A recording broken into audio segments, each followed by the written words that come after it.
Audio Jungle.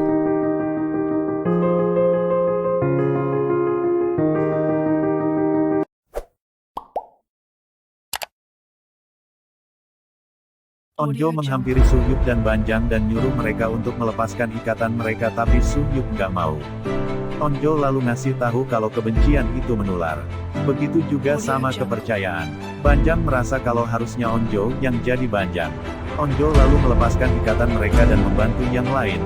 Ayah masuk ke kantor polisi dan mengobati diri. Ia mengganjal pintu pakai kulkas.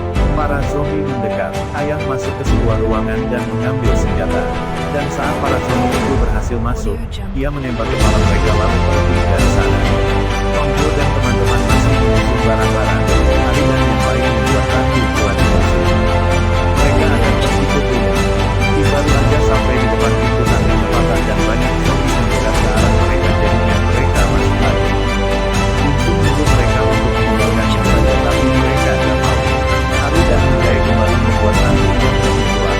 Untung bertanya ke Mijin kenapa nggak mau meninggalkannya. Ia bahkan membunuh Mijin gak suka dengarnya dan menyuruhnya untuk diam. Pak polisi berencana untuk pergi dari restoran ayam Chongsan. Ia, rekannya dan anak perempuan yang bersamanya membungkus kaki dan tangan mereka pakai kardus yang dilapisi sama selotir. Anak perempuan itu mau pergi dan menanyakan ibunya. Pak polisi bilang kalau mereka akan kembali lagi untuk menjemput ibunya. Ia lalu ngasih tahu kalau ia punya anak laki-laki yang seumuran sama dia.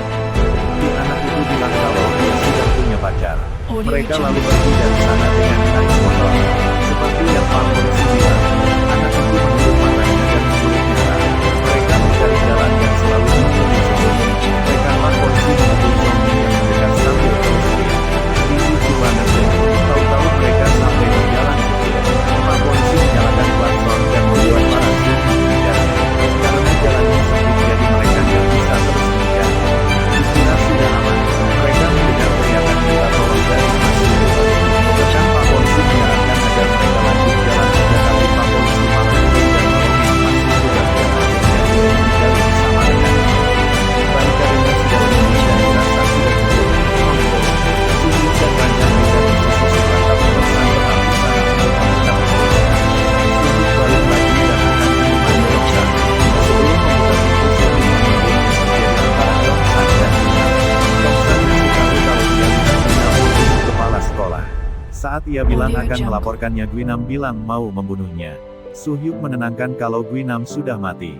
Ia jatuh dari lantai 4 saat berkelahi dengannya. Ia juga ngasih tahu kalau ia suka sama Namra dan minta Chongsan untuk memperlakukan Onjo dengan baik. Jangan memperlakukannya seperti pria. Suhyuk membuka pintu setelah Chongsan ke sebelah. Ia juga langsung melompat ke sana setelahnya. Semua zombie berdatangan. Selain memutar video, mereka juga membuat suara dari alat musik dan suara makian dari Daesu.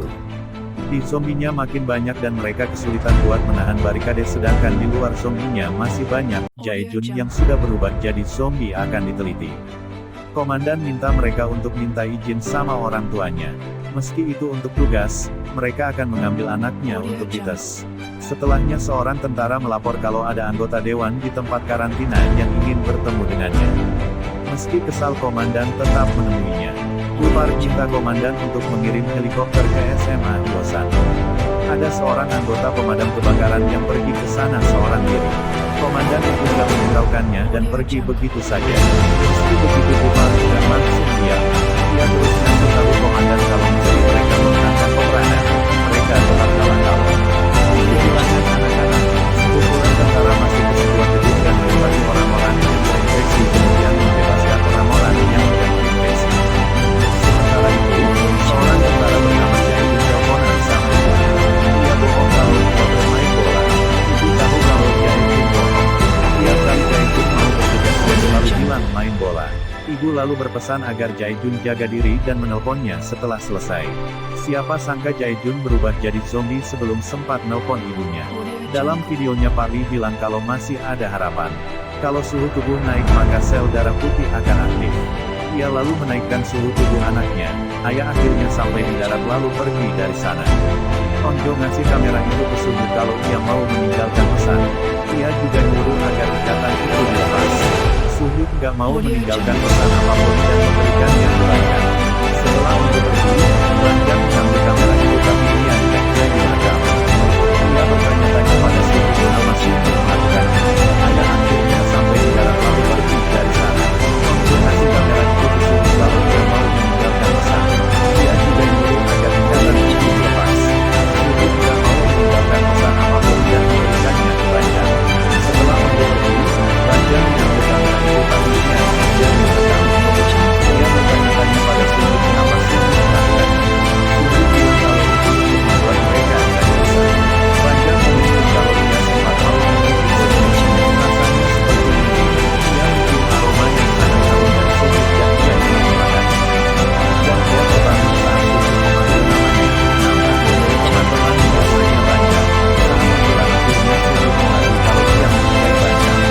Namun dia merasakan kepada ia nggak pintar dan pernah jadi beruntung saat kelas 10. Sedang Banjang, ia seorang teladan dan pintar. Banjang mengambil kamera dan merekam kalau ia juga suka sama Suhyuk lalu menciumnya. Hehe lucu nih pas pengambilan gambarnya, Bankang mengaku senang mengetahuinya sebelum ia meninggal. Suhyuk tersenyum lalu menggenggam tangan Banjang, pendengaran Enji jadi sangat tajam. Ia masuk ke ruang jaga malam. Ada guru di sana. Ia takut lihat Enji dan berpikir kalau dia digigit. Enji membenarkan dan memakan ikan di akuarium. Guru tadi menghantam kepala Enji pakai termos tapi Enji nggak apa-apa. Ia malah mengungkit saat ia bilang ke guru itu kalau ia dirundung tapi guru itu nggak peduli padanya dan saat rapat komite diadakan dia bilang kalau Enji D tanda pagar H. Diam-diam guru itu mengambil pisau. Enji menyadarinya. Ia ditusuk beberapa kali dan Enji menggigitnya sampai guru itu berubah menjadi zombie. Mendadak Banjang mendengar sesuatu. Ia jalan ke jendela dan bilang ke Suhyuk tentang suara muntah yang didengarnya padahal yang lain gak dengar apa-apa. Yang muntah adalah Enji. Gak hanya itu, Banjang juga dengar suara-suara kecil yang dibuat sama teman-temannya. Suara perut Daesu sampai suara hati Hyoryong. Ia ngajak mereka untuk pergi dari sana karena tempat itu sangat aneh. Daesu gak bisa karena ada banyak zombie di luar. Harusnya mereka ke atap saat musiknya masih nyala. Onjo jadi punya ide. Ada musik di kamera itu, Minang sedang mencuci wajahnya. Ia lalu mendengar suara. Ternyata temannya yang sedang merundung sebelum di bawah. Ia di sana dan disuruh untuk ke mobil dan menunggunya. Minang keluar dari sana dan menarik anak itu juga. Ia memutar tangan anak itu dan memintanya agar memohon padanya. Anak itu kesakitan dan gak mau melakukannya. Akhirnya Minang membuat tangannya patah dan membiarkannya jadi makanan para zombie. Ia lalu melihat matanya di kaca dan bersuara mau mentagar engkel mata Chongsan. Onjo punya ide untuk mereka bisa pergi dari sana. Mereka akan membuat suara sehingga para zombie akan masuk. Mereka memerangkapnya lalu pergi. Semuanya setuju sama idenya Onjo dan mulai melakukannya.